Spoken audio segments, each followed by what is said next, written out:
Энэ хичээл дээр яах вэ гэхээр бид босон онцгүүд тэнцүү байдаг гэдгийг баталгаанаа. За энд нэг шулуун байлаа. Тэгээд энд ахаад нэг юм шулуун байг. Энэ цэгийг А, энэ цэгийг Б. Энэ цэгийг С, үүнийг Д. Нөгөөхийг нь Е гэе. Дурын нэг өнцгийг авч үзье. Жишээ нь CBE өнцөг.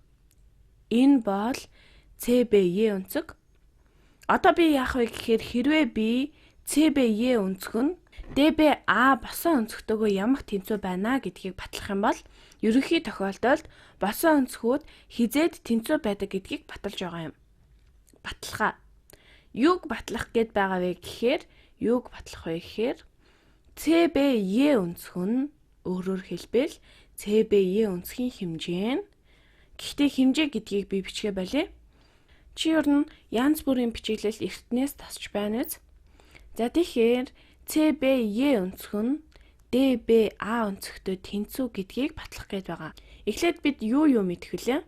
Өгсөн нь CBE ба DBC өнцгүүд нь хамар өнцгүүд. Бид CBE болон DBC өнцгүүд нь хамар өнцгүүд гэдгийг мэдэж байгаа. Учир нь эдгээр өнцгүүд ерөнхий талтай ба нөгөө цацрагууд нь дэлгэмэл өнцөг үүсгэж байна. Тэгэхээр бид CBE өнцөг энд байна. Мөн DBC өнцөг нь хамар өнцгүүд гэдгийг мэднэ. Ингээд давшлаад орхичихъя доо. Эдгээр нь нэмэлт өнцгүүд. Өөрөөр хэлбэл CBE өнцөг дээр нэмэх нь DBC өнцөг тэнцүү 180 градус байдаг. Бас CBE өнцгийг авч үзье. Бид үүнийг үүнтэй тэнцүү гэдгийг батлах гээд байгаа. Бид бас DBA өнцөг энд байгаа. Энэ өнцг нь DBA өнцөг ба DBC өнцөг нь бас л хамар өнцгүүд гэж мэдэгдэж байгаа. Энэ өнцөг бас энэ өнцөг хамар өнцгүүд.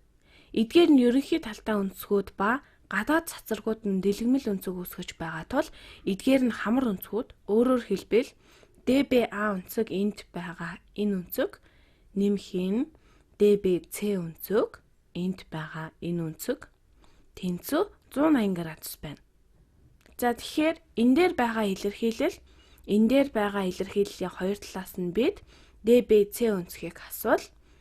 CBE өнцг нь 180 градусаас хасах нь DBC өнцөг гэж гарна. Энд байгаа энэ илэрхийллийн баруун талд нь DBC өнцгийг гаргачихсан төдийл юм. Өөрөөр хэлбэл тэгштгэлийн хоёр талаас DBC өнцгийг хассан. Яг адилхан зүйлийг энд байгаа энэ илэрхийлэлээр хийвэл DBC өнцгийг тэгштгэлийн хоёр талаас хасвал DBA өнцөг тэнцүү 180 градусаас жоохон ийш нь олгодох юм. Тэнцүү 180-аас хасах нь DBC өнцөг болно. Үүнээс харахад CBE өнцөг тэнцүү 180 градусаас хасах нь DBC. DBA өнцөг тэнцүү 180 градусаас хасах нь DBC байна гэдэг чинь эдгээр нь тэнцүү гэсэн үг ээ. Хоёулаа адилхан илэрхийлэлтэй тэнцүү. Тэгэхээр бидний батлах гэж байгаа зүйл буюу CBE өнцөг нь DBA өнцөгтэй тэнцүү. CBE өнцөг энд байгаа энэ өнцөг нь DBA өнцөгтэй тэнцүү. Заримдаа ингэж тэмдэглэдэг.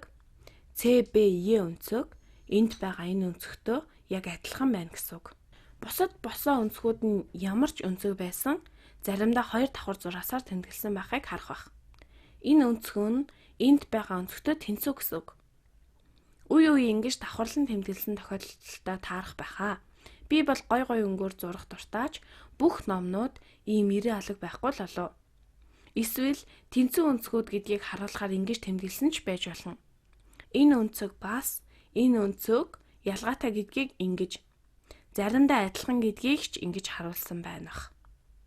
Энэ өнцөг энэ босон өнцөгтэй энд байгаа энэ босон өнцөгтэйгөө тэнцүү. Харин энэ өнцөг нь энэ өнцөгтэйгөө тэнцүү.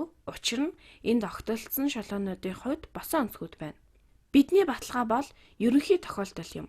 Учир нь би дурын 2 огтлсон шалгуунуудын хувьд дурын 1 өнцөг сонгож аваад босон өнцөгтэйгөө тэнцүү гэдгийг батллаа.